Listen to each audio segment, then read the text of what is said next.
Anyway, so Phil comes over to my house. My mom's out of town. I'm home alone. Phil comes over to my house dressed in a silk kimono.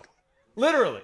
Like, that's all he's wearing. And like a straw, like rice patty hat. I was like, oh my God. What? That's what? Yeah, like he's just a crazy person. I remember the dude. rice patty hat. That's so like, so he's just like, he thinks he's in Ninja Scroll. He thinks he's like in feudal Japan. It's crazy. But he comes over with this giant bag of weed. So I'm like, all right, man, hey, thanks. So he comes in my kitchen and we're like spreading the weed out. I give him the fucking $400. And he's like, yo, I don't feel so good.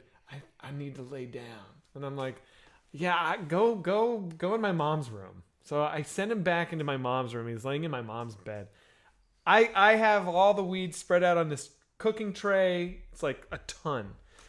I turn the stove on. I go downstairs. I'm playing GoldenEye on Nintendo 64. I'm playing GoldenEye, and I'm just like fucking, not even thinking about Phil, not thinking about anything.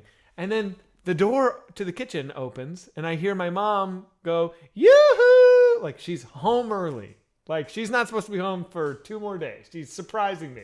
She's like, surprise! And I'm like, I'm home from the church store. And I'm just like, fuck the weed. Like, the weed is on the island in the kitchen. I go running upstairs, and I'm like, hey, how's everything? How's the thing? And she's like taking her earrings off and like doing the mom thing.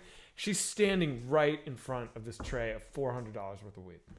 It's like right in front of her face. It was so gangster. I walked right up. I'm like talking to her. I'm like, cool. There's a box of like Rice Krispies cereal. I grab the tray right in front of her face. I'm asking her how everything was. And right in front of her, I just dumped the whole tray of pot into the cereal box. I'm like, I close the box, go put it in the pantry, close the door, and I like almost had a heart attack. I just like, she didn't even notice. I was That's so a fucking good like, move. yeah. That's and great. so she's like, so I'm like, and she can tell I'm acting weird, but she doesn't know like what's going on. And then she's like, well, I'm going to go like, get unpacked. And then she's like, goes into the back of the house. And I'm like, Phil, like dawns on me like, oh fuck, Phil's in her bed. You're like my worst friend. Yeah. Like the last guy, the weird drug dealer that's too weird for me is in my mom's bed. And he's wearing a silk kimono, dude. Oh shit.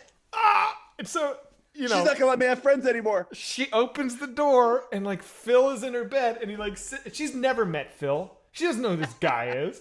And he sits up in her bed and he's wearing fucking silk kimono. He goes, oh, hey, Mrs. Kreger, how's it going? And she's just like, what is happening, dude? He leaves. She's so weirded out. I don't say anything. Like that night after she goes to bed, I like get the cereal box and I like empty it and I like have to separate all the weed. Fucking 2 months later, we're on like some family trip or something like that, and she's like, Zach, can we take a walk? And I'm like, yeah. She's like, we're walking, and she's like, remember when I came home early and Phil was in my bed? And I'm like, yeah. She goes, it had very homosexual undertones. And I was like, what? I was like, you think I'm fucking Phil in your bed? I was like, give me a fucking break, dude. You're like, I'm insulted. I could pull someone better. I think I could do better than fucking Phil, Mom. Oh my god. That's incredible. Dude. It was incredible. Dude, that's the high watermark. It's over. Show's done.